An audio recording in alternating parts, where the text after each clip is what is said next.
Welcome back to Sunrise. Generation Technology, Gentech will be hosting its policy forum by providing adequate information on the equity market and ways in which money can be made through the stock market. We are joined today by Ryan Strawn, Assistant Vice President of Investor Relations at GK Capital Management, and Sanique Brown, Marketing Major at UTech. And what's your role at Gentech, Sanique? Okay, good morning, everybody. Welcome and good morning. Welcome to Sunrise, good morning, guys. everybody.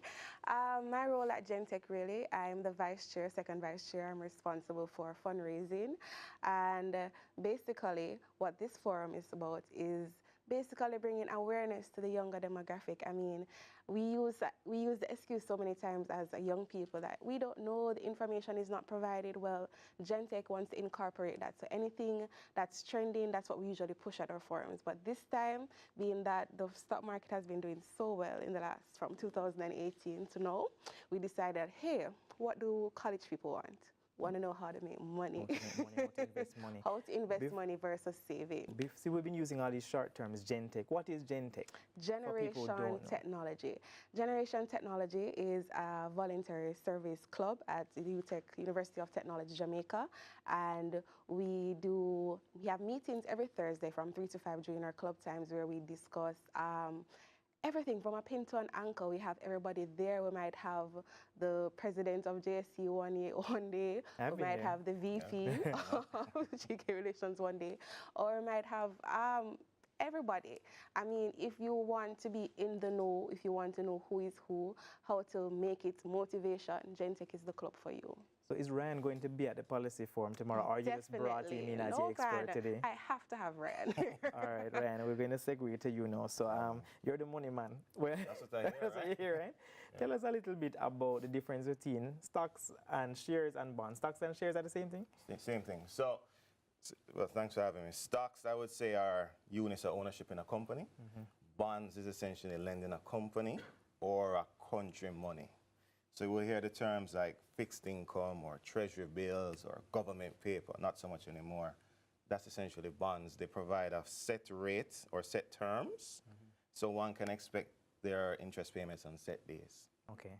And if it's not paid on that day, there's a legitimate problem. Stocks, units of ownership in a company, and the risk and rewards that come with that are embedded in stocks. Yeah. Well, you tell us a little bit about that soon. Sure. What does someone need to invest? How much money do I need? Depends on the broker. The Jamaica Stock Exchange rule is 100 units of any stock, which can be as low as 500 Jamaican dollars. And it's a minimum of 100? Minimum of 100. To start? Yeah. Other brokers, their minimums could be 50,000, 15,000, $1 million. So it really depends on the brokerage house. And I've seen stocks as low as a couple dollars per stock, right? Yeah. So that means, as you said, it could be $500 maybe. Could be. at the very minimum. Yeah, if the broker would have it, yeah, 500. Have you bought any stocks, Annie? No, that is why I'm going to make sure my attendance at forum is definitely there from the very beginning. You'll be in the front row, right? Because I think I need a little bit more clarity. And I'm advising all UTech students, once you'll be on campus 3 to 5, L247, just be there, guys. We need to know this. We need to be that generation that put forward a change, different income, different styles. Too long, I think we've been situated in, you know, the general occupation, traditional careers. Find a different revenue stream. Absolutely. All right, so what will you be telling them tomorrow without giving away all of the important things? Sure. We'll just talk about wealth creation and the relevance of it to students and the general audience. In the end, that's the best way I can put it. I think there have been a lot of deceiving or misleading narratives out there. I think investments have been overly complicated, and I would really love for the attendees to come away with a different impression after. Well, I guess a good question after that would be, how important is it to start early? Very. It's everything. I mean, you know, a great man said the best time to plant a tree would have been 20 years ago. The second best time is today, you know. So I advocate heavily for persons starting when they're young. The amount may seem small. I use the example all the time that when I turned 15, or I was drinking age, for argument's sake, Ray and Nephew Appleton was a public traded company. I turned 15 drinking it, which wasn't 15 rand. No, well, I should tell you how great an area it is, right? Appleton at the time had one even use a celebration party, the amount to buy Appleton stock at the time. 15 years later, that would have been able to buy an apartment. So that's what cash. So that's what one is losing out on with the time value of money and not investing in a timely fashion. And that's the perspective you want to create for them. What are some of the things we should look out for as a beginner? What should I be starting out with? Stocks are good to start with? Yeah. It's the best thing, I think, for the novice investor, the new investor, in fact, the investor trying to make money.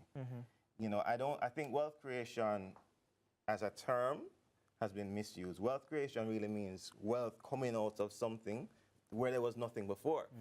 Now, as I said before, if you buy a stock at $1 and in 15 years it's 700, you would have created wealth by virtue of that. So I would say to people, start with what you have, but make sure it's meaningful. I've seen many times people put away significant sums in Ponzi schemes, in Loom. I mean, you know, and you say, boy, come just invest a little money with me. It's tough, you know.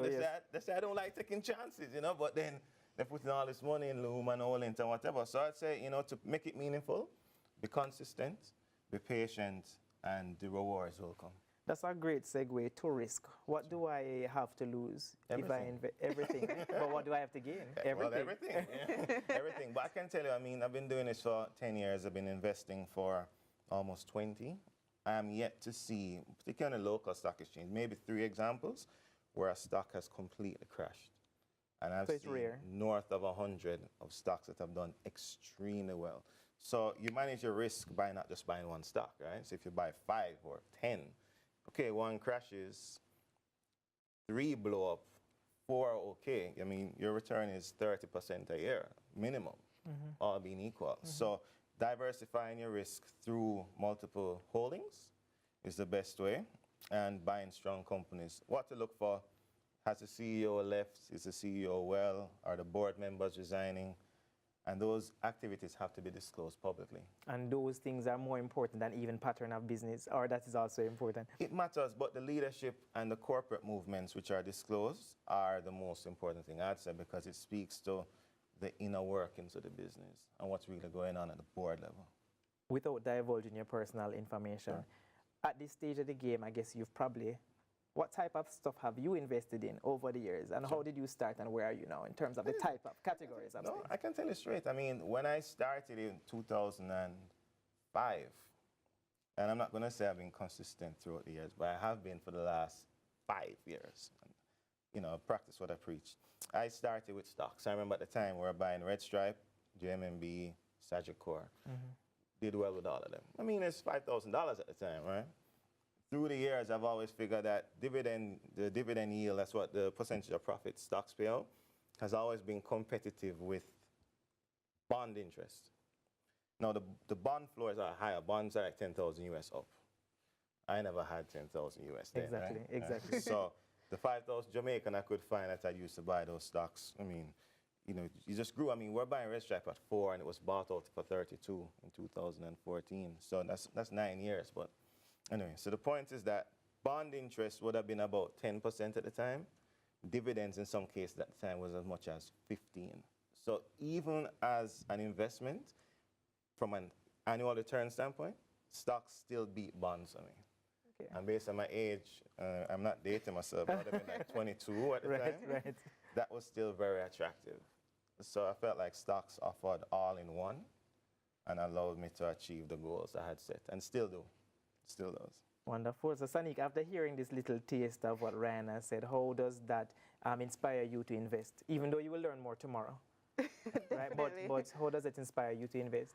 Oh, well, it inspires you in the sense that, you know, it's hard as a university student in terms of, now I spend so much my time depending on my parents when I can use their money to make my own money. Right. So that's definitely a plus for me. So I think after today, me and Ryan are going to have a serious conversation about, you know, what I can buy on the stock market. And do you hope the students will gain the same kind of knowledge? I know the students will gain the same type of knowledge. It's a well-prepared forum.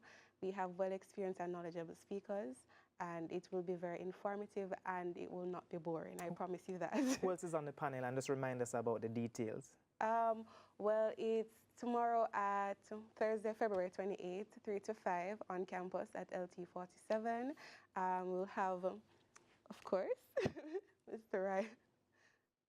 LT48, sorry. LT48 on campus, that's over by shared facilities. So of course, we'll have Mr. Ryan Strawn there and many, like 2 other speakers. It's free? It is free of cost, so we have refreshments available. Right. UA people can come too? Of course, UA people, CMU people, NCU people, your people, my people, everybody people, everybody can come. 3 to 5, it's a big enough space. I may just come through now because I like to learn about these things. You never, you can never be too old, right? Never. Right. And it's not necessarily age segmented, so anybody can come. Right. What are your plans for Gentech moving forward? My plans for Gentech moving forward is that I hope to see us do more in terms of social outreach and impacting not just the lives that we have at the club, but on a wider scale. That's what I want to see for Gentech. Right. I love the movement, and I hope you continue to do stuff like this. Thank you guys for being here. We have Ryan Strawn, Assistant VP of Investor Relations at GK Capital Management, and Sanique Brown, Marketing Major at UTech, and of course, running the Gentech show. So tomorrow, UTech 3 to 5, be there, learn about some investment. More to come right here on Sunrise.